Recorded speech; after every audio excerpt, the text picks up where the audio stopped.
Record. Okay, cool. Welcome. This is our 7th week. Y'all have been so dedicated. Welcome to the 7th week of A Course in Miracles. Um, Thank y'all for coming. I hope everybody had a wonderful Thanksgiving and just ate and enjoyed family. Thank y'all for joining us. Hey, Sophia. So I'm going to get started. So we are on week 7. I'm going to, first, let me read Miracles 13 through 15, what they mean. So 13 says, miracles are both beginnings and endings, and so they alter the temporal order. They are always affirmations of rebirth, which seem to go back, but really go forward. They undo the past in the present and thus release the future. I'll say that again. They undo the past in the present moment and thus release the future. And we talked about how when we bring the past to the present, we contaminate the future. So it's saying miracles, it forgives the past right now, and thus you're allowed a bright new future. Miracles bear witness to truth. They are convincing because they arise from conviction. Without conviction, they deteriorate into magic, which is mindless and therefore destructive, or rather, the uncreative use of mind. Each day should be devoted to miracles. The purpose of time is to enable you to learn how to use time constructively. It is thus a teaching device and a means to an end. Time will cease when it is no longer useful in facilitating learning. So, and now we are on lesson 7, and we actually have talked about this lesson. I see only the past. And I'm going to read a little bit of what was written in this lesson. It says, this idea is particularly difficult to believe at first, yet it is the rationale for all of the preceding ones. It is the reason why nothing that you see means anything. It is the reason why you have given everything you see all the meaning that it has for you. It is the reason why you do not understand anything you see. It is the reason why your thoughts do not mean anything and why they are like the things you see. It is the reason why you are never upset for the reason you think. It is the reason why you are upset because you see something that is not there. So I see only the past. And, again, reminding us to see ourselves and each other through fresh eyes, to not bring the past. That's why we get mad because we only see from the filter of the past. So tonight, we are going to be talking about our favorite thing, the ego. We talk about ego a lot. We talked a little bit about it last week. And so, what is this thing, the ego? Why is it here?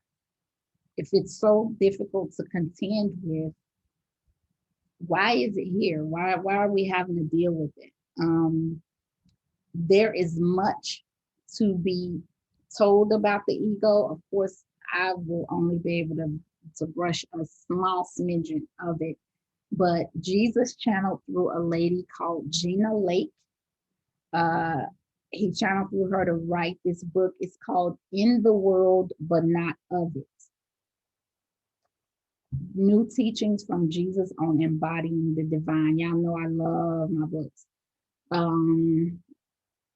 And in it, he pretty much talks about the ego, how you can identify the ego, and oh my God, there's so many statements in here, y'all, that I'm like, that's the ego voice. Let me just say, subtle ways the ego hides.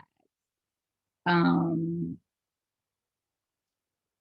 examples of the ego's judgment disguised as questions or observations. Y'all ready for this? He sure likes to eat. He's saying that in that statement is ego. It's implying that he eats too much. Or I don't understand why she does that, implying that her behavior is abnormal or strange. What is going on with that? Implying it's something silly or stupid. Or even he's being so nice today, implying that that is unusual. He usually ain't nice, you know. I mean, it's really, I'm like, oh my God, he even has a statement in here. Examples of the ego creating a sense of lack. And one of the examples is, it's so cold today. I was like, oh, wait, when I say it's cold outside, that's ego. It's crazy, y'all. It's really, really crazy. But anyway, yes, this book is very, very interesting.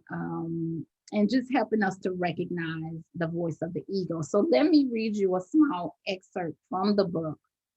Can I ask a question, Yeah. Loretta? Mm-hmm. So just with one of those statements, how would it be stated and it's not reflecting or mimicking the ego? You can take any one of them. I just would be interested in knowing. I guess, ego is kind of, that scripture that says, oh my God, what does it say about the heart?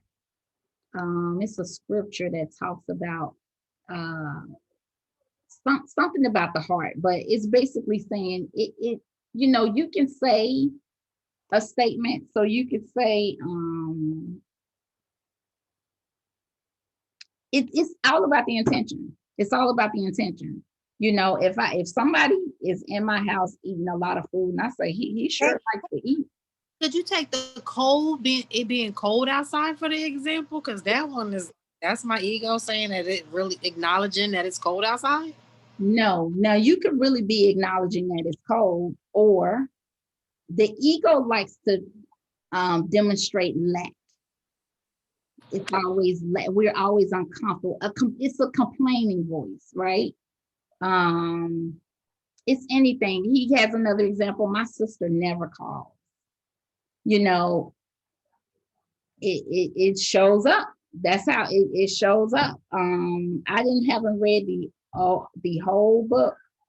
But I guess it's just a heart thing, like the intention behind it. Um, but oftentimes it is a voice of lack. Remember, I talked about last week when the person started out complimenting somebody, she on her grind, she making money, she's successful, and then, I could do that. And well, I had these kids, I didn't get my master's. That's that when that ego start coming in. I had these kids, instead of getting my master's degree, I could have been making that money. Then it grew, money, that kind of abundance don't come to people like me. It's very subtle. You wouldn't be able to recognize it. So I don't know, I'm gonna finish the book and maybe have some more insight to give y'all. But that tripped me out. When it's cold outside, I was like, oh, I'm always saying that. So I'm going to read a little excerpt from it. It says, and this is in the introduction. It says, embodiment refers to the possibility of embodying the divine self within the human form, of embodying the formless while in form, of being in the world, but not of it. It offers the possibility of enjoying heaven on earth and being in joy in this life. It is each and everyone's destiny to find joy in this physical existence. Being human is not essentially problematic. It is a gift to be human, to be able to have experiences as a sentient being on this plane of existence. It is an adventure your soul and God through you has willingly embarked on. And like all good adventures, this one has a very big challenge to overcome, and that is the ego. It was designed to be a stumbling block to reclaiming heaven and the love, peace, and happiness that is your divine inheritance. It is also part of a perfect plan to bring you home. The ego is what makes life the drama and adventure that it is.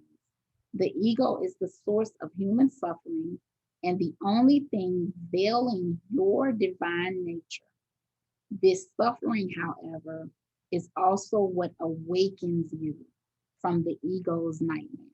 So the ego creates the suffering, but the suffering is also what frees us. So that's a nice little excerpt of what Jesus, um, explains the ego to be and the purpose. So, I wrote a few notes on the ego. The ego is also known as the false self. It's not who we really are, and we know that it's the false self. That's why I was saying, recognizing that voice, because it's not us. um it assists us in our forgetfulness of who we are so that we may have an authentic experience of separation. Hold on, John. If we incarnate knowing that we are God, this illusion and form would not be a challenge to us. We would already know everything on a human level as we do on the soul level. If we didn't have the veil of forgetfulness, we would easily create everything that we desire. We would easily create abundance. We would easily create loving, romantic relationships without challenges. We would easily forgive because we would know that person stabbed me in the back, but you know what? In the last lifetime, I stabbed her in the back. So, yeah, I get why she stabbed me in the back, because, we needed to have that karmic balance. I needed to experience what that felt like to be stabbed in the back, because she had that experience last lifetime.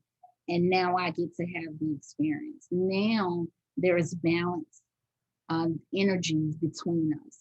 I forgive her. Namaste. I understand that it's a part of the plan. It would be that would be no. We would know everything. We would know everything, but there also would be no opportunity for growth, and ultimately, no reason to be here. So if we didn't come in with this veil of forgetfulness, if we didn't come in with this ego to tell us false things, there's no opportunity to growth. And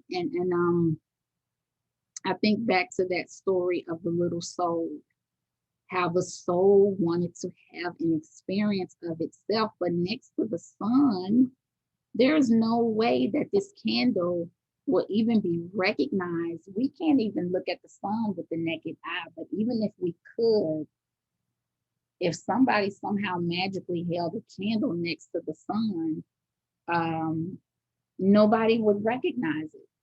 So in order to be noticed, that candle had to go to a dark room.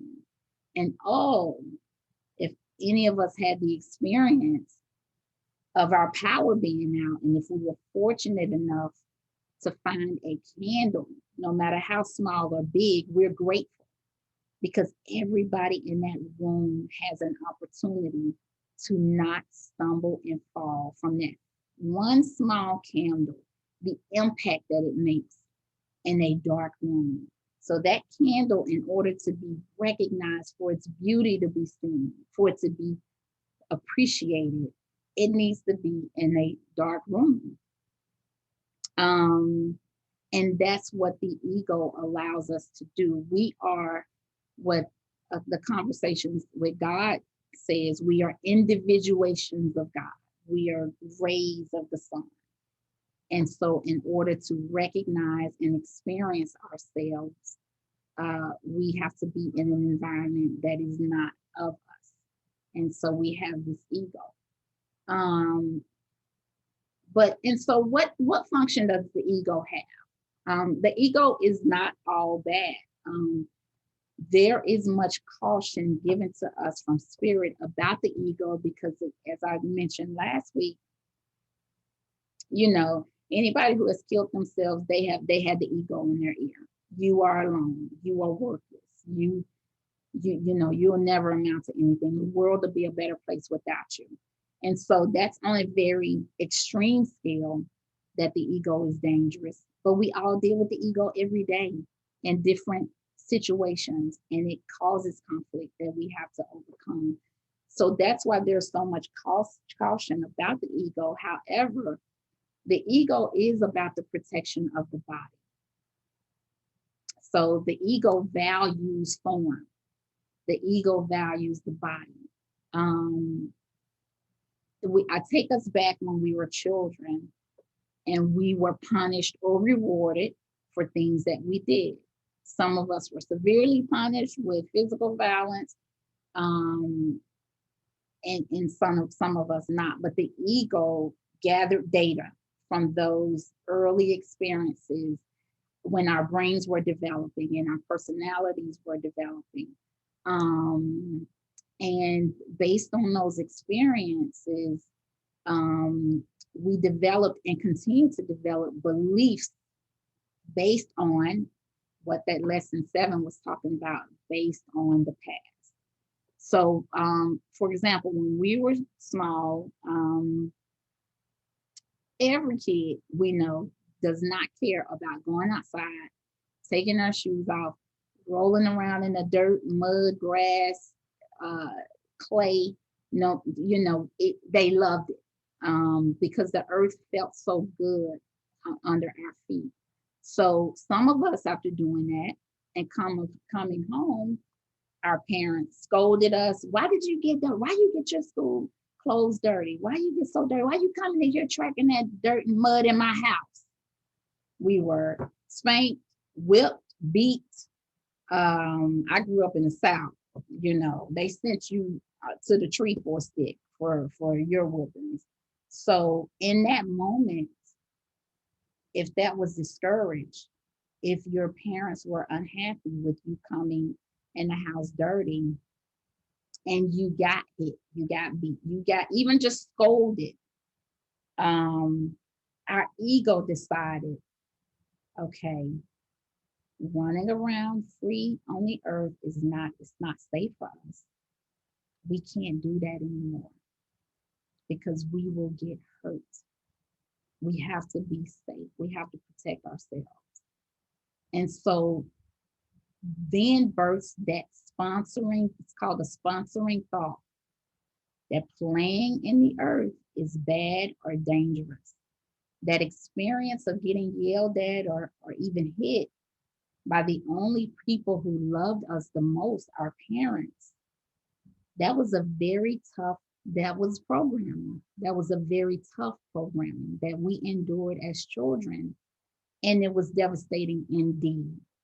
And so now, if you notice, unless you encounter someone who is deeply connected to the earth, or unless we're on vacation at the beach, most adults do not go out in their backyard barefoot. Most adults you see walking around, they have some kind of shoes on. In the summertime, I personally have to make a deliberate decision to take my shoes off and ground myself. And Justice and I'll go back there and we'll sit in the backyard and take our shoes and socks off and put our feet on the grass. But it's a big thing. It's a big to do. Okay, we're gonna touch the grass with our feet. It's like a big thing when it should be like a naturally occurring thing. Like I look at the grass, I look for a spot that doesn't have bugs on it. And is it too cold? And then I carefully place my feet on the grass. And it shouldn't be like that. We should all easily do that because that is where we come from. That is natural to us, but we don't. And so, unless you have a specific intention to ground yourself with Mother Earth in this way, you can easily go an entire year without even touching your feet to the earth and therefore not benefiting from Gaia's healing powers. Look at how powerful that early programming is. See how it still runs even today, many years later.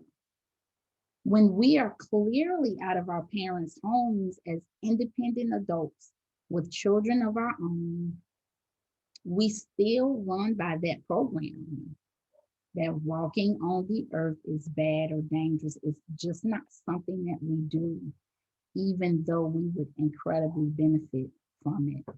So, me personally, after waking up and realizing who I am, who we are as God, I recognized how I did the same thing to my children. Um, I noticed that when we're walking, Jonathan will veer off the concrete and go onto the dirt. And I used to say, Jonathan, why are you walking on the dirt? Like the sidewalk is right there. You go straight to the dirt. Why are you getting your shoes dirty? I mean, I don't understand. But once I recognized, oh my God, he's connecting with the earth. I stopped and I realized he knew more than I did about who he is and about what he needs to stay healthy, not only spiritually, but physically. Um, the earth is incredibly healing to the body and the soul. Uh, so children know this because they are not as programmed as we are as adults. So on a subconscious level, they know, if I have a choice for concrete or the dirt or the snow or the mud, I'm gonna go on this dirt because that's better for me. That's healthier for me. Um, and so they know. So I had to specifically stop. And so now he'll go back in the on the hill in the back and just roll in the grass, and it's just all I do is smile. Um, so we have learned how to override our own internal guidance system so much, that we stop doing that. So we get subtle nudges. We may get subtle nudges like, you know what, I need to go outside today. It's nice outside. I need to get some sun, but often we ignore those nudges from spirit and continue to work within the four walls of our homes, sitting in front of the computer for hours without receiving any messages from the sun. Light has messages and uploads to give to us. And so we've been conditioned out of that, out of being unlit. It's like the only time we give ourselves permission to do that is when we're on vacation. Let me sit in the sun. Let me take my shoes off. But we should do it every day.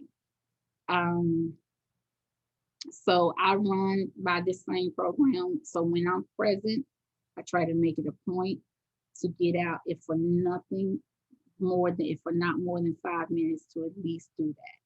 So again, ego is all about the protection of the body. And in those early years when we often were defenseless, ego kind of gathered that information and was like, oh, they got very upset about this. We can't do this anymore. So just recognizing how we can divorce ourselves from those thoughts. But ego allows us to have an individual experience. So however, in order to have a healthy ego, we need to always recognize ourselves as separate from our egos.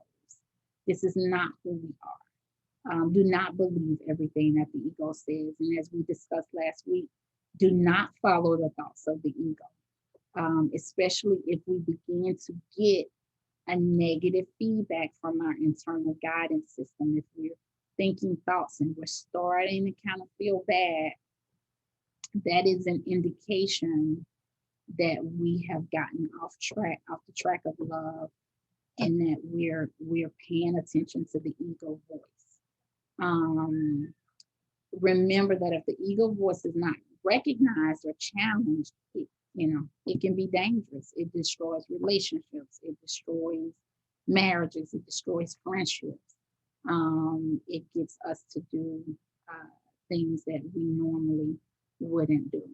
So, does that resonate with everybody? Hey, Miata, does that resonate with everybody? And can we think of some other early programmings that we might have gotten from our parents that, that may be still running today? I even think about eat everything on your plate. Your plate needs to be clean. Eat everything on your plate. And I think a lot of us are starting to recognize that those were early ways that we were overeating just because we felt like we had to eat, even if we're full, disregarding the messages that our body is giving us that we're satisfied, but that we have to continue to eat. It's just so many things that we learned early on that we continue, even though we're adults and outside of our parents' homes. Does anybody have any questions, comments, anything to add?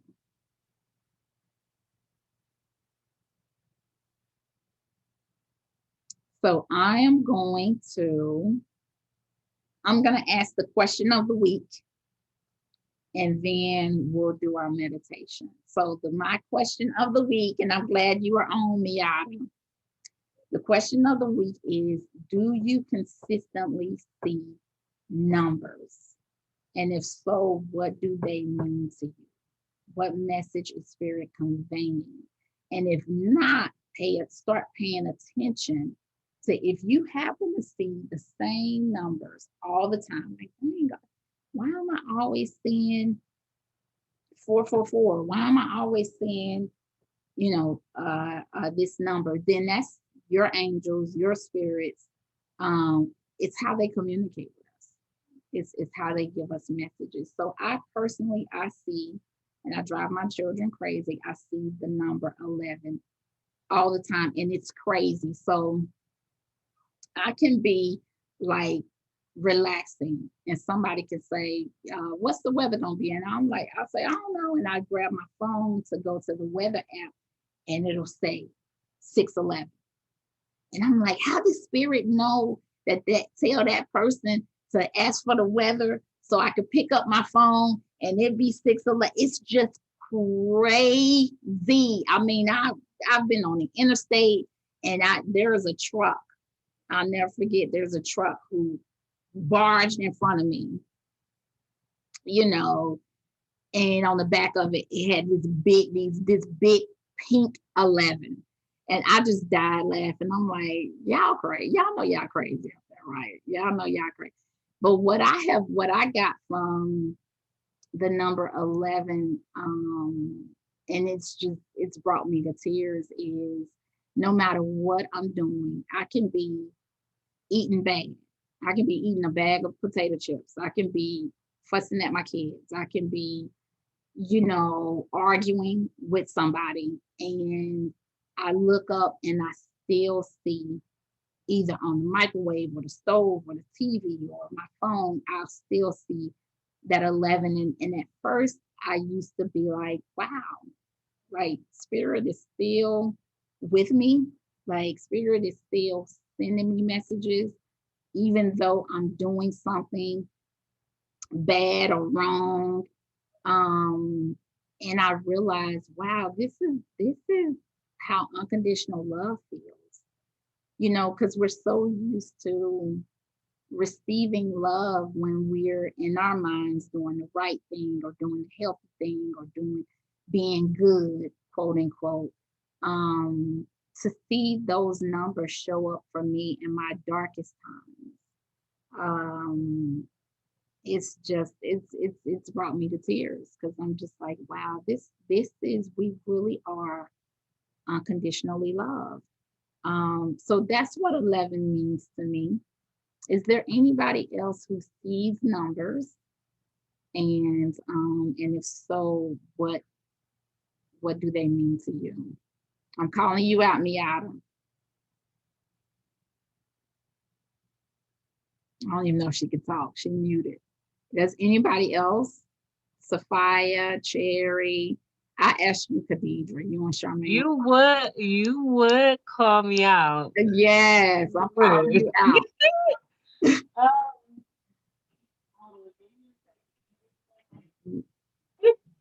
We can't hear you, love. You there? Yeah, I'm here. Okay. You can hear me? Yeah. I said, give me a second. Give me a Okay. second. Because I see a lot of numbers. Like I do So see all give us one. Give us one set you see all the time is my birthday. One that I do see all the time is my birthday. Mm-hmm. And it's 2/15. I actually have a tattoo of it on my heart because, you know, that's a special number. So it's the day I was born, and it means like duality and balance and growth and those numbers together. Even seeing 215, I see 15 too, and that's in 215. So all of those numbers together means like love and growth and, you know, peace and all of that. So those, I've been seeing that number probably for like 7 years now, straight through. Like that I've been like paying attention to it like all the time, random times. Right. So yeah, just and knowing that it's my birthday too, it means that it's even more special to me. So yay. That I know angels are with me when I see 215. 1111, 444. A new one is 1113. So a lot of numbers that I see that are really significant or and true to my heart. Thank you for sharing. And yeah, amazingly, there are, you can just Google, you know, the number. If you're seeing the number all the time, your angels are like trying to send you a message. Google it, the spiritual meaning of 444 or whatever. So y'all start paying attention because next week I want y'all to tell me if y'all done started seeing numbers. I know everybody here really, it is so cool. I'm telling you, you could be in the craziest situation, and it's almost like it raises your vibration, and that I'll be like, y'all slick. How did y'all do that? Like for real, it's so anyway. So now it's we got about 20 minutes. No, we don't. We don't have that many. But we're gonna do the meditation. If so now let's sit comfortably and everybody get ready to relax and do our weekly meditation. And close your eyes and sit in a comfortable position with your arms beside you. And as every week, we're going to start with the breath. We're going to inhale through our nose, exhaling through the mouth. And as usually, releasing everything that does not serve you with your exhale, inhaling again. And exhaling completely, clearing out the lungs.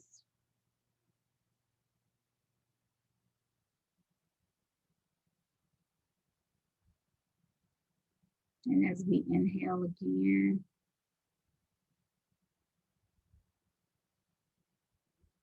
and exhaling, relaxing those shoulders, your neck, your head, your abdomen, feeling that relaxation filter throughout your body. And now as we begin to breathe comfortably in a relaxing rhythm, on your next exhale, I would like for you to settle your attention to the area around your heart. focusing on the feelings of love, compassion, empathy, forgiveness. Feel that warm sensation of what those high vibrational energies exude. Thinking of compassion, love, and forgiveness. Inhaling and exhaling out your holiness to the world. You are holy. One of the lessons in A Course in Miracles talks about our holiness. Allowing your light to exude out love, compassion, empathy, and forgiveness. Now, with your attention still on your heart center, bring to mind something or someone you are grateful for. Perhaps you feel gratitude for being alive, that despite everything you have gone through in your life, still you stand. Still you are here. Still you are courageous enough to continue to be here. Beautiful, courageous daughters of God. Breathe that in, that you are here, that you remain, understanding that you have been sustained by God, that He hears, that she hears every one of our prayers. And yes, that He has a plan for your life, that there are still blessings in queue coming your way. Breathing that in. Perhaps you are grateful for the abundance of nature that produces food to nourish your body, and the beautiful scenery that nourishes your soul. Think of the wonderful produce that Gaia grows every single day. Food that is alive and rich with nutrients. Now think of the incredible, vibrant colors we have available to us on this physical plane. Think of the vacations you have enjoyed. Take yourself to the happy place, the most beautiful places you've seen and marveled at. Feeling the power of the ocean and the smells of the fresh waters. How blue the water looks, how clear the sky was. Hold that image for a moment in gratitude of how much Gaia blesses us with her beauty and her love. With your focus still on your heart, think of how beautiful the sky looks at times when you're driving. Maybe around 6:00 p.m., you happen to look up and see vibrant, beautiful oranges and red hues that the sun makes as it is reflected in the sky. How the clouds grow and glow with the colors. And it almost looks unreal, the beauty and the perfection. Hold that image in your mind's eye or feel it in your body. Many spirits say they miss the beauty of earth when they cross over to the other side of the veil. That we are blessed to have so much beauty around us. Hold that in with gratitude. Now, while still focusing on the heart, bring your attention to people who truly nourish you in your life and how they bless you with their presence. Think of your family, your friends who have stood with you through very tough times in your life. Their love, the ways they show up for you during your highs and your lows. Hold those people in your consciousness for a moment. Understand that this is the way that God shows up for us. It's through people. This is one of the many ways that God gives you love and abundance. It's through others. Gives you that encouraging word.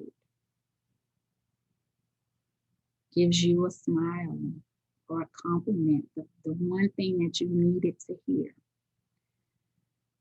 As you inhale and exhale, feel that for a moment in your body. The feeling of being supported. The feeling of being acknowledged. Now I want to bring your attention to feeling gratitude for your own life and the many gifts you have been blessed with, the talents you have, your abilities, the many gifts we bless others with. Sometimes it's as simple as your laughter. Laughter that immediately raises the vibration of those around you. Or your love for animals. Or your love and respect for the elderly. Your ability to see good in others, even if they don't see it in themselves. That's a beautiful, beautiful gift. That is true vision that comes from God. Or your intuition and the ability to give great advice.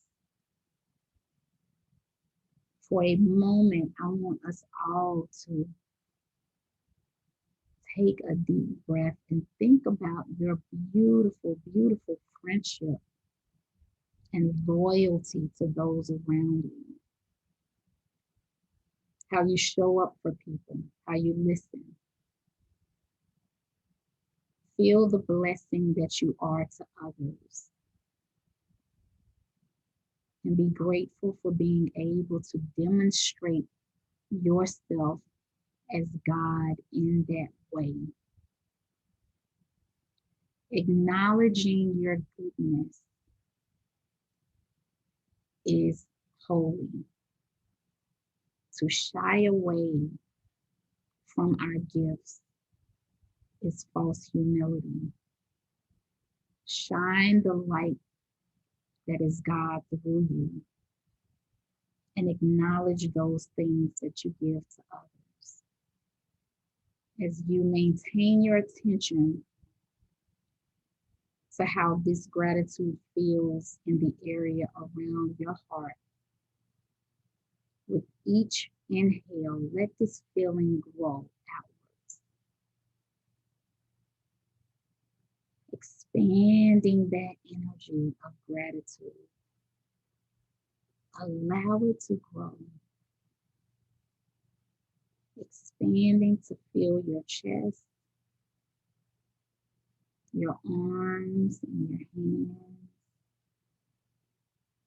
your legs and your feet. With each inhale, this feeling of gratitude grows and grows and grows.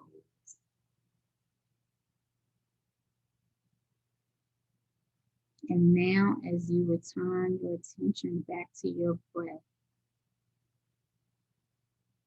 let your body remember the sensations of your gratitude. Gratitude is among the highest of vibrations, and high vibrations heal the body. It strengthens our immune system and makes us resilient to disease and illness.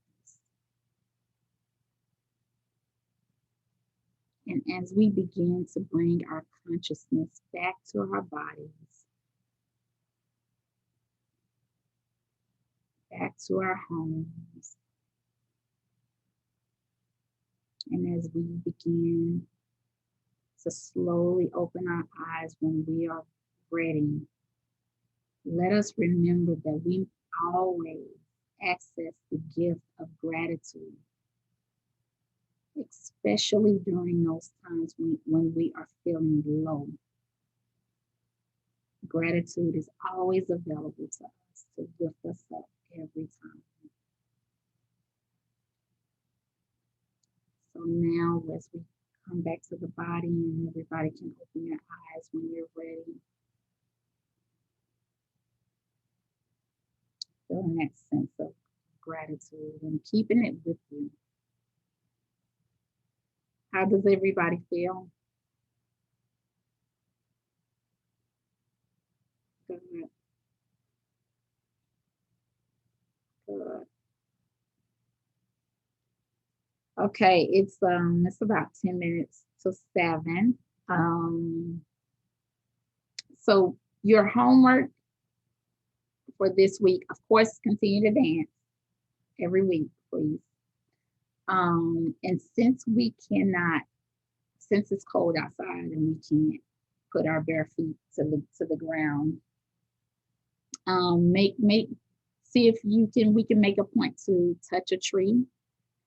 And if you're not able to touch a tree, remember that every time we shower, every time we take a bath, that's actually water from Gaia, from the earth, right? It comes up from the earth.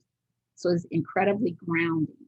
So when we're in the shower, when we're taking a bath, place your attention on being grounded with Gaia, allowing her energies to heal you. So take every opportunity to connect with Mother Earth. Is there any questions? Anybody got anything to say? Any lessons they wanted to talk about? Anything in particular? Okay. Everybody got the itis, like Khadija said. Everybody got the itis from Thanksgiving. Well, I love everybody. Cherry, good luck on your tooth. Be safe. We love you, and I hope it goes well. Thank you, Sophia, for joining. I guess we lost Miata. Thank you, Justice, for joining. Ebony, Khadidra. I love y'all so much. Oh, Justice put a red heart on there. I love y'all. I love y'all. Okay, good night, y'all. Love you. Love and light. Night.